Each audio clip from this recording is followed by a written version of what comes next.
Scottie Scheffler hits a tee shot on the third hole during the final round of the Charles Schwab Challenge golf tournament at Colonial Country Club in Fort Worth, Texas, Sunday, May 26, 2024. LM O'Haro, or AP. Dublin, Ohio. AP Masters champion Scottie Scheffler said he knew 5 days in advance that charges related to his arrest during the PGA Championship were going to be dismissed. In his mind, that wasn't the end of the saga, but rather the beginning of trying to put it behind him. Criminal charges were dismissed on May 29, nearly 2 weeks after images emerged of the world's #1 golfer being arrested and handcuffed outside Valhalla Golf Club in Louisville, Kentucky.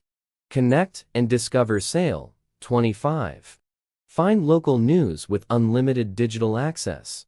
Connect and discover sale, 25. Act now.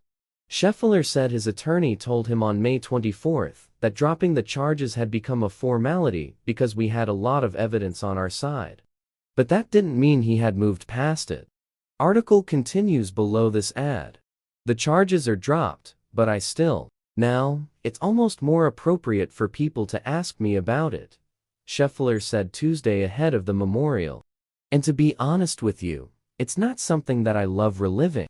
Just because it was fairly traumatic for me being arrested going into the golf course.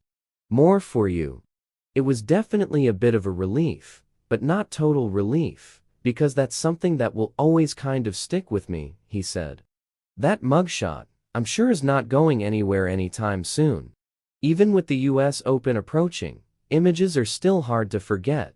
Of Scheffler, in gym shorts and a t-shirt, being led to a police car in handcuffs.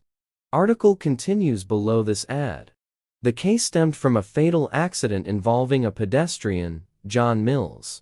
Scheffler was charged with the felony for assaulting a police officer with his vehicle, along with 3 misdemeanors, after police alleged he did not follow instructions. The arresting officer said he was dragged by Scheffler's car and suffered minor injuries. A surveillance video released by Louisville police last week showed Detective Brian Gillis pursuing Scheffler's vehicle on foot and stopping him from entering the course. Scheffler is later pulled from the car and handcuffed. But the video did not show Gillis' first contact with Scheffler, authorities said. Scheffler's mugshot from jail made its way onto shirts during the final 3 days of the PGA Championship. He was released in time to make his tee time for the second round and shot 66 to get into contention. He finished the week tied for 8th. Article continues below this ad. His attorney, Steve Romans, said the day charges formally were dismissed, that there were grounds for a civil lawsuit against Louisville police. He said Scheffler was not interested in pursuing litigation.